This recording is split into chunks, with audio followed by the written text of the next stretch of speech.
Salam, selamat pagi Bapak Ibu Saudara kekasih dalam Tuhan Yesus Kristus. Berjumpa pada hari ini di Mimbar Gemar Online Gerakan Membaca Alkitab Rutin pada hari ini Rabu tanggal 20 Agustus 2025. Sesuai jadwal pembacaan hari ini saya ambil dari Amsal 3 ayat 3-4 yang demikian firman Tuhan. Janganlah kiranya kasih dan setia meninggalkan engkau. Kandungkanlah itu pada lehermu, tuliskanlah itu pada loh hatimu, maka engkau akan mendapat kasih dan penghargaan dalam pandangan Allah serta manusia. Nah, Bapak Ibu Saudara kekasih, ayat ini menyiratkan bahwa kasih dan kesetiaan harus menjadi bagian dari diri kita. Seperti kalung yang selalu dikenakan dan tulisan yang selalu terukir dalam hati. Kalungkanlah pada lehermu dan tuliskanlah pada loh hatimu, sehingga beroleh penghargaan dalam pandangan Allah dan manusia. Ini berarti kita diingatkan untuk tetap hidup dalam kasih setia Tuhan dan dituntut untuk hidup dalam relasi dengan sesama kita. Tidak ada kesetiaan tanpa kasih, dan kasih tidak akan disebut kasih jikalau tidak konsisten dengan kesetiaannya. Seperti kasih setia Tuhan, kasihnya sampai ke langit, sampai ke awan. Ya Tuhan, kasih-Mu sampai ke langit, setiamu sampai ke awan, di dalam Mazmur 36 ayat 6. Nah, Bapak Ibu Saudara, marilah kita belajar hal tentang mengalungkan kasih setia pada leher dan menuliskan pada loh hati kita. Pertama, mengalungkan kasih dan setia itu pada leher. Mengapa perlu dikalungkan pada leher? Tentu yang bisa melihatnya dengan baik hanyalah orang lain dan bukan si pemakai kalung. Ini berarti hanya orang lainlah yang bisa melihat dan merasakan kasih setia itu pada diri kita. Kedua, menuliskan pada loh hati. Tentu yang bisa melihatnya dan juga menilainya adalah diri kita sendiri dan Tuhan. Kata yang diterjemahkan hati di sini menunjuk pada sumber kehendak dan perilaku.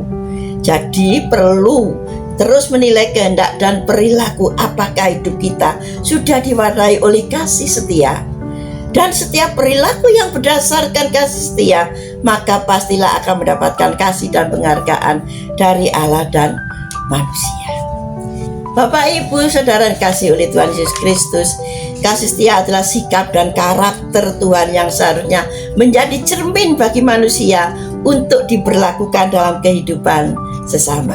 Marilah kita terus mengenakan kasih dan setia sebagai perhiasan hati dan harta rohani yang terukir indah di dalam hati dan dapat dilihat serta dirasakan oleh banyak orang. Dikatakan sebagai perhiasan, dan perhiasan itu sangat berharga. Jadi seperti kasih setia Tuhan sangat berharga. Betapa berharganya kasih setiamu ya Allah. Anak-anak manusia berlindung dalam naungan sayapmu, dalam Mazmur 36 ayat 11. Nah, untuk itu di dalam kehidupan sehari-hari kita akan ada dua hal yang saya sampaikan, yaitu di dalam hubungan dengan Tuhan. Tetaplah setia dalam ibadah, doa dan membaca serta merenungkan firman Tuhan serta bergemar seperti yang kita lakukan hari ini ya, dengan segenap hati dan jadikan Dia sebagai pusat hidup. Tuhan Yesus adalah pusat hidup kita, sebab segala sesuatu dari Dia, oleh Dia, dan kepada Dia. Bagi Dialah kemuliaan sampai selama-lamanya. Dalam hubungan dengan sesama, tunjukkanlah kasih dan kesetiaan dalam setiap interaksi. Berbuat baik, membantu, menolong, dan saling menguatkan. Jangan biarkan kasih dan ketidaksetiaan merusak hubungan dengan sesama kita. Bertolong-tolonglah menanggung bebanmu, demikianlah kamu memenuhi hukum Kristus. Galatia 6 ayat 2. Dengan melakukan dua hal tersebut di atas, kita dapat hidup dalam kasih dan kesetiaan yang sejati, yang dapat membawa dampak positif bagi diri sendiri dan orang lain di sekitar kita. Sebagai ayat penutup dalam Ulangan 7 ayat 9, sebab itu haruslah kau ketahui bahwa Tuhan Allahmu Dialah Allah yang setia, yang memegang perjanjian dan kasih setianya terhadap orang yang kasih setia kepadanya dan berpegang pada perintahnya sampai kepada beribu-ribu keturunan. Tuhan Yesus memberkati. Haleluya. Salam bergemar.